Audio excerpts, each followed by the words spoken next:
Akka mooltan kabajamtoota daawwattoota televezyiinii oduuwwan isaa kanaaf jennee qabannee isinitti himnaa dursaan gafoota oduu.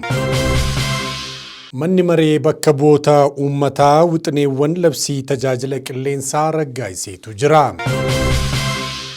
Aangoon waraana labsuu pirezidaantii Ameerikaa Doonaald Tiraamp irraa mulqameetii jira kan jedhan hangafoota oduu isaa kanaadha. Oduu waliinaan Efreem Malkaamuuti gara oduu bal'inaan qabanneetti dabarra. Manni maree bakka bu'oota uummataa wixineewwan labsii tajaajila qilleensaa raggaa'iseetu jira. Dabalata oduu kanaa Meeroon Lammii akka itti aanutti dhiyeessiti. Manni maree bakka bu'oota uummataa wixineewwan labsii tajaajila qilleensaa Itoophiyaan biyyoota garaagaraa waliin mallatteessite qorachuudhaan raggaasiseetu jira. Manni marichaa walga'ii idileesaa 23ffaa waggaa 5ffaa guyyaa har'aa gaggeessee jira. Walitti qabaa itti aanaan koree dhaabbii hariiroo alaa fi dhimmoota nageenyaa Dr. Faatii Mahadii wayita kana gabaasaa fi yaadota murtoo wixineewwan labsii waliigalteewwan tajaajila qilleensaa mana marichaatiif dhiyeessaniitu jiru. Wixineewwan labsii kunneen turizimii fi investimentii guddisuudhaaf akkasumas iddoowwan gahumsaa geejjibaa qilleensarraa babal'isuun guddina diinagdee biyyaaf qooda olaanaa qabaachuu ibsanii jiru. Waliigalteewwan tajaajila qilleensaa keessaa waliigalteen mootummaa Itoophiyaa fi Seeraaliyoon gidduutti mallattaa'e tokko yoo ta'u, waliigaltichi daandiiwwan qilleensaa gara iddoowwan gahumsaa filatamanitti kallattiidhaan qubachuu fi tajaajila aaviyeeshinii mijataa akka kennan kan dandeessisu ta'us kaasaniitu jiru. Manni marichaas wixinee labsii kana labsii lakkoofsa 1417 2018 gochuudhaan sagalee guutuudhaan raggaasiseetu jira. Itti aansuudhaan wixineen labsii waliigaltee tajaajila qilleensaa mootummaa Itoophiyaa fi Riippaabilikaa Angoolaa gidduutti mallattaa'e mana marichaaf kan dhiyaate yoo ta'u, waliigaltichi hariiroo biyyoota lameenii guddisuuf carraa kan uumu ta'uu Dr. Faatii Mahadii ibsaniitu jiru. Manni marichaas wixinee labsii kana sagalee guutuudhaan raggaasiseetu jira. Waliigalteen tajaajila qilleensaa mootummaa Itoophiyaa fi Riippaabilika Uummata Baangilaadesh gidduutti mallattaa'es yaa'insa geejjibaa qilleensarraa ilaalcha keessa kan galche ta'uu Dr. Faatii Mahadii eeraniitu jiru. Manni marichaas wixinee kana sagalee guutuudhaan raggaasiseetu jira. Wixineen labsii manni marichaa raggaasise kan biraan ammoo waliigaltee mootummaa Itoophiyaa fi Iswaatinii gidduutti mallatteeffamedha. Waliigaltichi daangaa deddeebii balallii malee balallii taasisuu dabalatee meeshaaleen balalliif barbaachisan qaraxa gumruukaa malee seensisuu kan dabalatu waan ta'eef baasii balallii akka hir'isus ibsameetu jira. Manni marichaas wixinicha sagalee guutuudhaan raggaasisee jiraachuu tajaajilli oduu Itoophiyaa gabaasee jira.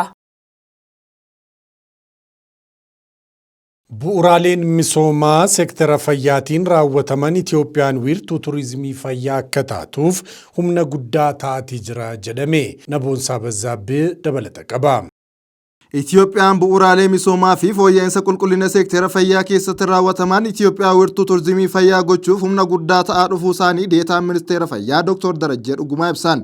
Mootummaan Itoophiyaa fayyaa lammiilee eeguu fi dhaqqabummaa tajaajila yaala haqa qabeessa ta'e mirkaneessuuf imaammata fayyaa haaraa fooyya'e hojiirra oolchuu kan jiru yoo ta'u, kunis dhukkubbii ittisuu fi tajaajila yaalanii fayyisuu kennuu irratti xiyyeeffannoo guddaa godhateera. Deetaan ministeera fayyaa Dr. Darajjee Dhugumaa akka ibsanitti yeroo dhiyoo as jijjiiramni haala jireenyaa hir'inni sochii qaamaa fi dhabaminni sirna nyaata madaalawaa hawaasa biratti argamu dhukkuboonni daddarboo hin taane haalaan akka dabalaniif sababa ta'eera. Kanaafis dhukkuboota kanneen sadarkaa adda addaatti dursanii akka baasuu fi dandeettii yaalanii fayyisuu haala walgituun ol guddisuun barbaachisaa ta'ee waan argameen imaammanni yaalanii fayyisuu inni haaraan xiyyeeffannoo hojiirra oolaa jiran jedhaniiru. Imaammata haaraa kana hordofuun dhaabbileen fayyaa sadarkaa hundatti argaman keessatti meeshaalee yaalaa guutuun akkasumas humna nama leenji'ee lakkoofsaanis ta'ee gosaan akka jiraatu gochuun fayyaa hawaasaa eeguuf hojiiwwan hedduun raawwatamu isaanii yaadachiisaniiru.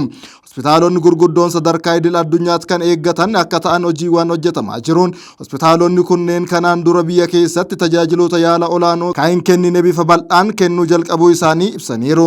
Milkaa'inni kunis lammiilee tajaajila yaala fooyya'aa barbaacha gara biyya alaa deeman lakkoofsa isaanii haala hiikaa qabuun hir'isuun danda'amu isaa eeraniiru. Galma Itoophiyaa wiirtuu turizimii fayyaa gochuuf qabame milkeessuun Finfinnee fi magaalota naannolee keessatti mootummaanis ta'ee dameen dhuunfaa hospitaalonni gurguddoo ijaaramanii gara hojiitti akka galan ta'uu isaas eeraniiru. Gama biraatiin qorichaa fi meeshaalee yaala dandeettii biyya keessaatiin oomishuun milkaa'ina waaraa seektarichaaf dhimma furtuu ta'uu kan ibsan deetaan ministeeraa kun gama kanaan mootummaan xiyyeeffannoo addaa kennee socho'uu isaatiin bu'aawwan jajjabeessaa bu'aawwan jajjabeessan hedduun galmaa'aa jiraachuu itti dabaluun ibsaniiru. Haaluma kanaan waggoota 7 dura dandeettii qorichaa fi meeshaalee yaalaa ofiin oomishuu sadarkaa gadi aanaa 8% irra ture yeroo ammaa kana gara 44tti ol guddisuun danda'amuu isaa ifa godhaniiru. Fuuldurattis oomishoota biyya keessaa caalaatti cimsuudhaan dandeettii oomishuu kana gara 60 keessatti geessuuf xiyyeeffannaan hojjetamaa akka jiru deetaan ministeeraa kun ibsaniiru.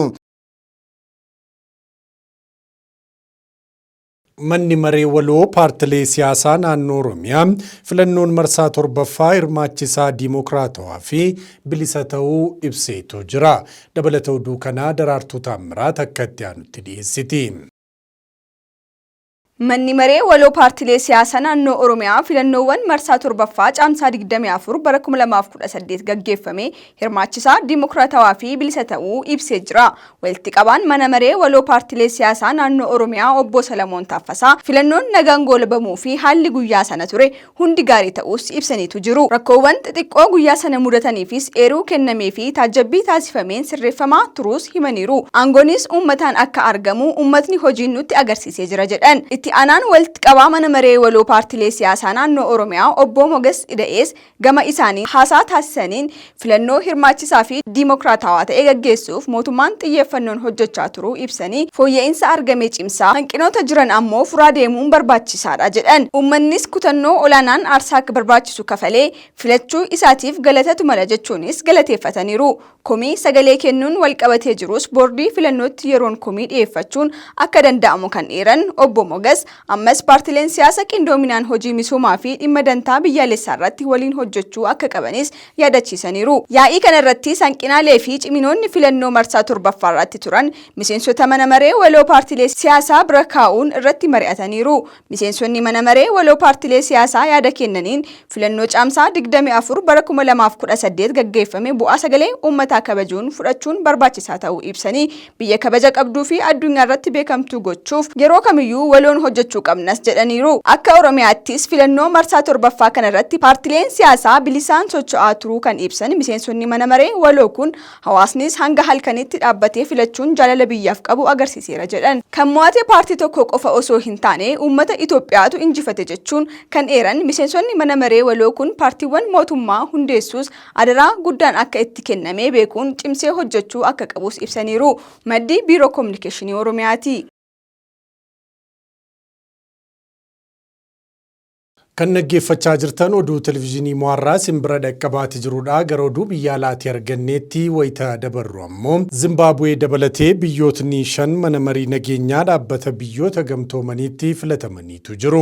Yaa'iin waliigalaa dhaabbata biyyoota gamtoomanii Zimbaabuwee dabalatee biyyoota akka Awustiriyaa, Kirgistan, Poorchugaal akkasumas Tiriinidaadii fi Toobeegoo amajjii 1 bara 2017 irraa eegalee miseensota dhaabbata hin taane kan mana marii nageenyaa ta'anii akka tajaajilan roobii kaleessaa filatameetu jira. Biyyoonni filataman kunneen waggoota 2f tajaajilu kan jedhame yoo ta'u, manni maree miseensota 15 qabu kana keessatti biyyootni 5 Biriitaaniyaa, Chaayinaa, Firaans, Raashiyaa fi Ameerikaan mirga sagaleedhaan kuffisu kan qaban yoo ta'u, miseensotni 10 hafan ammoo waggaa waggaadhaan 5 isaanii bakka wal bu'uun kan filataman ta'a.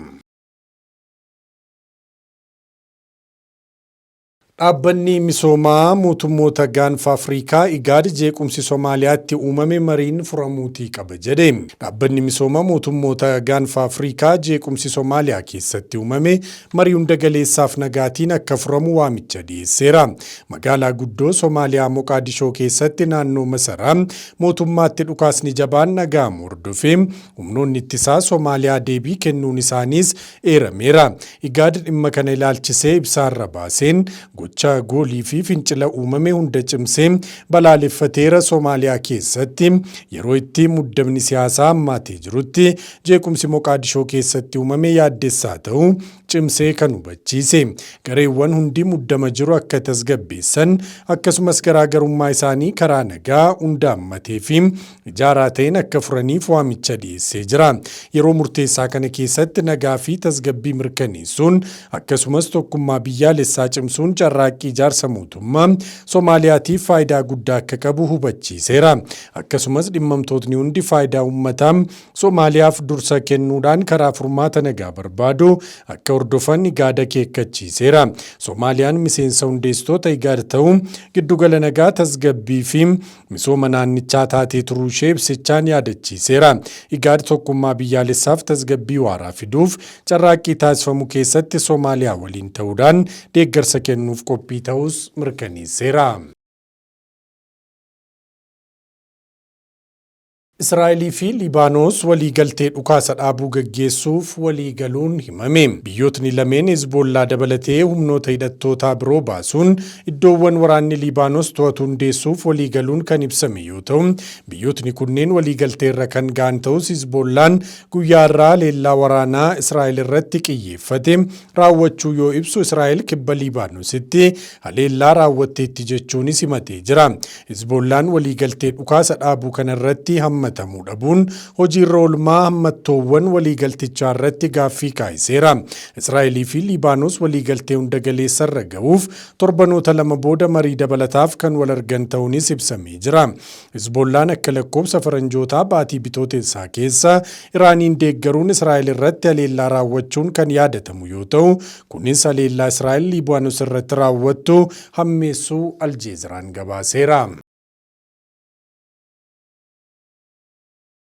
Aangoon waraana labsuu pirezidaantii Ameerikaa Doonaald Tiraamp irraa mulqamuun himame. Paarlaamaan Ameerikaa aangoo waraana labsuu pirezidaantii Ameerikaa Doonaald Tiraamp irraa mulqee jira.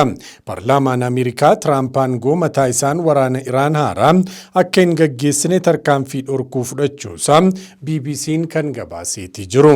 Akka gabaasa BBC'tti sagalee kennameen miseensotni paarlaamaa 215 Tiraamp Iraan irratti tarkaanfii waraanaa gara biraa akka hin fudhanne sagalee kan kennan yoo ta'u, 208 ammoo pirezidaantichi osoo bakka bu'oota uummataarraa eeyyama hin argatin waraana gaggeessuu danda'a jedhanii deeggaranii jiraachuu kan gabaase BBCdha. Oduuwwan isaa kanaaf jenneetii qabannee goolabuu keenyaan dura hangafoota isaanii irra deebi'uutiin isin yaadachiisa. Manni maree bakka bu'oota uummataa wixineewwan labsii tajaajila qilleensaa raggaasiseetu jira. Aangoon waraana labsuu pirezidaantii Ameerikaa Doonaald Tiraamp irraa mulqamee jira kan jedhan hangafoota oduu isaa kanaaf qabanneedha. Oduu waliinaan Efreem Malkaamuun ture. Qophiileen televezyiinii mo'aafan biroon itti fufuu turtii gaarii.